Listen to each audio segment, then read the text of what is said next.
इस हंसती मुस्कुराती लड़की का मोहब्बत में क्या असर करती है।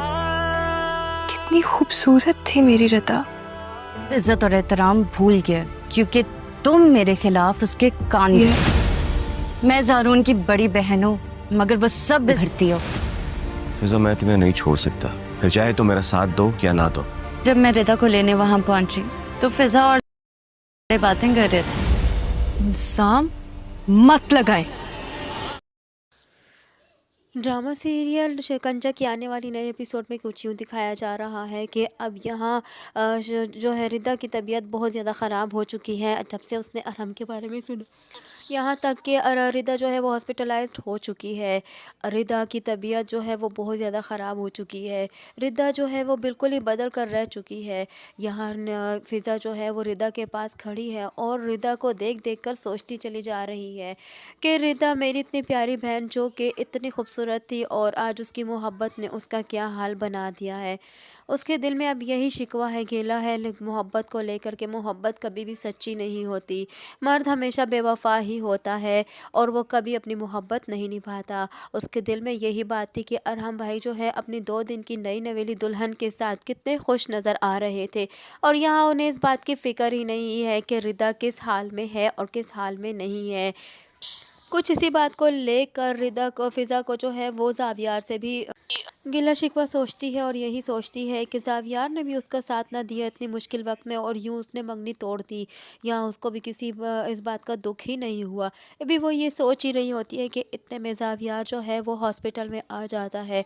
ज़ावियार की मुलाकात जो है वो हो जाती है फ़िज़ा से। ज़ावियार जो है वो यहाँ फ़िज़ा से यही बात करता है कि वो इसके बगैर नहीं रह सकता और वो ये मंगनी हरगिज़ नहीं तोड़ेगा। लेकिन खैर फ़िज़ा उसको इग्नोर करती है और उसे कोई भी बात का जवाब नहीं देती और इतने में वो खड़े होते हैं कि रानी फिर से उनके सर पर टपक आती है। न जाने रानी ऐसे ही मौक़ों पर क्यों टपक आती है जहाँ जब जब उसकी बहनें कोई अपनी खुशी के बारे में सोच रही होती है या उनको खुशी मिलने वाली ही होती है। बस ऐसा ही कुछ फिर से इस मर्तबा हो जाता है कि फ़िज़ा पे के और रारून की बात हो रही होती है। हो सकता था कि यहाँ उनकी अगर बात होती तो हो सकता कि ज़ारून और फ़िज़ा के दरमियान की सारी गलतफ़हमियाँ दूर हो जाती और यूँ एक दूसरे के दुख में दर्द में साथ देना शुरू हो जाते और यूँ फ़िज़ा को थोड़ा सा हौसला तो मिल ही जाता।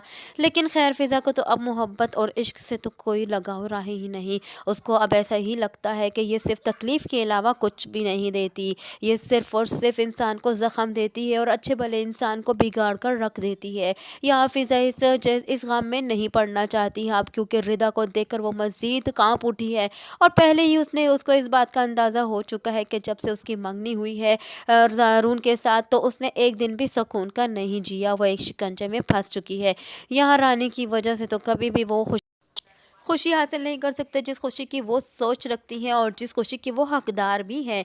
यहाँ रिदा जो है वो बेचारी निरहाल होकर रह चुकी है। रिदा की जो मोहब्बत है वो तो किसी और की हो चुकी है लेकिन वो भी नहीं जानती कि अरहम ने किस दिल से जीनत को अपनाया है। लेकिन फ़िलहाल तो अरहम जो है वो बिल्कुल पराया हो चुका है अब रिदा के लिए।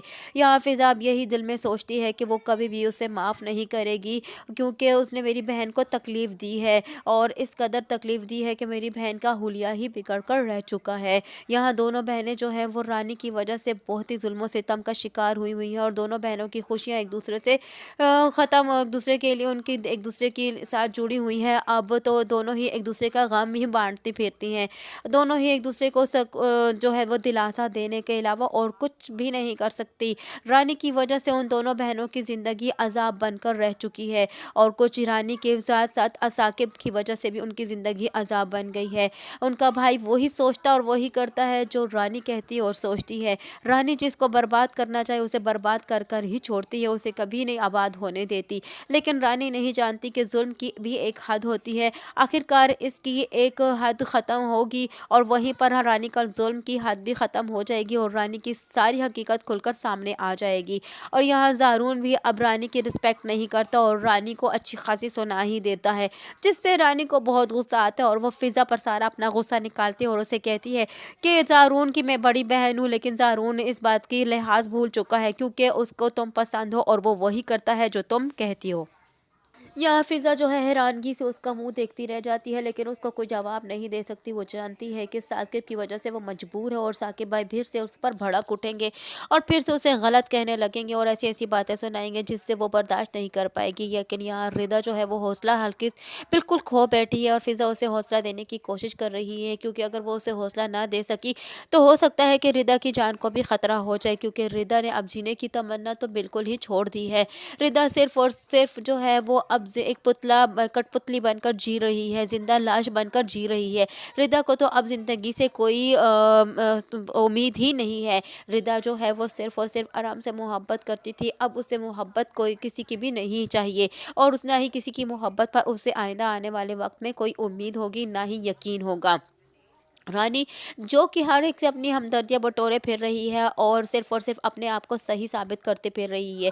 यह रानी फिर से एक जुल्माना हरकत करती है कि यहाँ साकिब के सामने फिर से बैठकर सब कुछ कह देती है और उसे कहती है कि जब मैं रिदा को हॉस्पिटल लेने गई थी तो वहाँ क्या देखती हूँ कि ज़ारून और फ़िज़ा खड़े एक दूसरे से बात कर रहे हैं और फ़िज़ा उसे यही कहती है गुस्से में कि मुझ पर इल्ज़ाम मत लगाएं। यहाँ ज़ारून भी उसे हालांकि ये पहले से ही समझाने की कोशिश करता है कि मैं यहाँ सिर्फ अपने काम से आया था, मेरी फ़िज़ा से मुलाकात हो गई जिसकी वजह से मैं उससे बात कर रहा था। सिर्फ फ़िज़ा मुझसे मिलने नहीं आई थी और ना ही मैं फ़िज़ा से मिलने आया था। तो यहाँ रानी फिर भी बिलीव नहीं करती और फिर से साकिब को भड़काने की कोशिश करती है और साकिब जो है फिर से जब ये बात सुनता है तो वो फिर से एक मर्तबा फ़िज़ा को गुस्से से देखता है और न जाने वो क्या कर लेगा अब आने वाले वक्त में।